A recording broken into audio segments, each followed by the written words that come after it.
In a faraway land, during a time of great famine, the once bountiful fields of the Yoruba village were dry and cracked. The rivers had shrunk into small streams, and the trees bore no fruit. Every creature, big and small, was hungry. Among them was Tortoise, known throughout the village for his clever tricks and sneaky ways. He had not eaten a proper meal in days and was growing desperate. One day, as Tortoise sat beneath a tree, his stomach rumbling, he overheard the birds chattering excitedly. Perched on the branches above, they spoke of a grand feast being held in the sky. The sky, a magical place where the clouds turned into tables laden with delicious food, plenty to fill even the hungriest of bellies. Tortoise's eyes gleamed with greed as he listened to the birds. This is my chance, he thought. If only I could fly, I would feast like a king. But Tortoise could not fly. He had no wings. However, he was known for his cunning, and an idea began to form in his tricky mind. With a wide grin, Tortoise called out to the birds, "My friends, I have heard about this wonderful feast in the sky. How lucky you are to be able to fly. But alas, I am stuck here on the ground. I would love to join you and share the feast, but without wings, I cannot." The birds, always generous and trusting, felt sorry for Tortoise. They huddled together, whispering among themselves. After a short discussion, one of the birds, the wise parrot, spoke up. "Tortoise, we will help you. Each of us will lend you one feather, which you can use to make wings. That way, you can join us in the sky and share the feast." Tortoise bowed low, pretending to be humble. "Oh, thank you, dear friends. I promise to be generous and share all the food equally with you.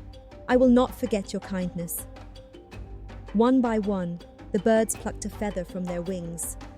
The parrot's feather was bright green. The eagle's feather was a deep brown. The dove's was snowy white, and the peacock's feather shimmered with blue and gold. Soon, Tortoise was covered in a coat of beautiful feathers, more colorful than any bird in the sky. With the wings the birds had given him, Tortoise looked majestic. The birds sang happily as they prepared to take off, the sound of drums and flutes from the distant village filling the air. Music always accompanied great moments like this, and the birds began their flight, flapping their wings in unison. As they rose higher and higher into the sky, Tortoise joined them, flapping his borrowed wings. His heart raced with excitement as the earth grew smaller below him. At last they arrived at the feast in the sky, and what a feast it was. The table stretched as far as the eye could see, covered with steaming bowls of pounded yam, spicy jollof rice, roasted meats, fresh fruits, and golden honey cakes.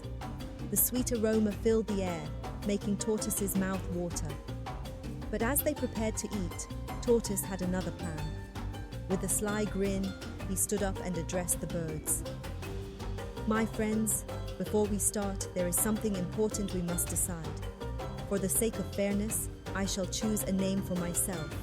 From now on, I will be called All of You. That way, when the hosts of this feast bring out the food and say it is for all of you, it will be clear who the food is meant for." The birds, not suspecting any trickery, nodded in agreement. They didn't see through Tortoise's clever words. Soon the hosts of the feast arrived, carrying trays upon trays of food. "This feast is for all of you," they declared, placing the delicious dishes on the table.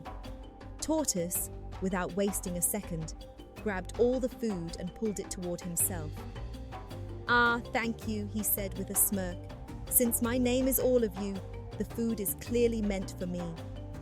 The birds gasped in shock. "But Tortoise, you promised to share," they cried. Tortoise shrugged, his belly already full as he stuffed his mouth with more food. "I am simply following the rules," he said, licking his fingers.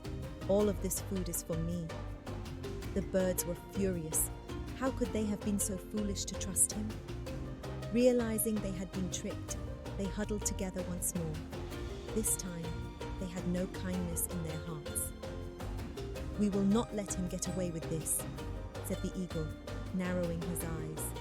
"We will take back what is ours." One by one, the birds plucked their feathers back from Tortoise's wings. The peacock took his shimmering blue and gold feathers, the parrot took his green one, and soon Tortoise was left with no feathers at all. He was no longer a beautiful, colourful creature, but his old, plain self. Tortoise looked around in horror. "Wait!" he cried. "How will I get back to the ground?" But the birds did not answer. They flapped their wings and flew off, leaving Tortoise stranded in the sky. As Tortoise stood alone, the sky began to darken. Thunder rumbled in the distance, and a cold wind began to blow. "Oh no," Tortoise muttered to himself. "What have I done?" Suddenly the clouds beneath him disappeared, and Tortoise began to fall. Down, down, down he went, tumbling through the air. His shell rattled as he plunged toward the earth. The village below seemed to grow larger as he got closer, and the sound of the drums from the festival filled his ears. With a loud crash, Tortoise landed on the hard ground. His shell shattered into pieces, cracks running all over it. He groaned in pain, but more than the pain in his body was the pain of knowing he had broken the trust of his friends. The villagers, hearing the loud crash, gathered around Tortoise. The village elder, a wise old man with deep wrinkles, shook his head sadly. "Tortoise," he said, "you have been greedy, and now you see the consequences of your actions. When you break trust, you lose more than just friends." From that day on, Tortoise's shell was cracked and rough, reminding him of the lesson he had learned the hard way. And the birds, they flew through the sky singing songs of joy, their feathers gleaming in the sunlight, free from Tortoise's trickery. Moral: breaking trust brings consequences.